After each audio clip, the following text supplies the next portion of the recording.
દાખલ થયો છે? શું છે સમગ્ર વિગત? પેટલાદ શહેરમાં ગુરુકૃપા જેલવસની પાછળ રાજેશભાઈ રમેશભાઈ પટેલની એક દુકાન હતી. તેમના ભાડુઆત કરાર પૂરો થયા પછી ભાડુઆત ખાલી નહીં કરતા હોય કલેક્ટર શ્રી આણંદ તરફ લેન્ડ ટેબિંગની અરજી કરેલી.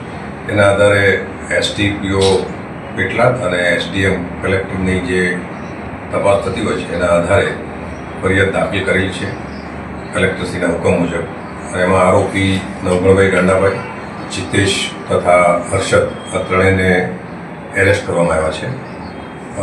તપાસ દરમિયાન જાણવા મળેલો મુજબ ફરિયાદીએ અનેકવાર દુકાનો ખાલી કરવા અથવા તો વેચાતી લેવા માટે આરોપીને જણાવેલું, પરંતુ આરોપીઓએ કોઈ સંજોગોમાં જૂના ભાડાથી દુકાન ચાલતી હોય તેનો કબજો નહીં સોંપવાનો ઈરાદો ધરાવેલો હોય હાલમાં ગુનો દાખલ કરેલો છે.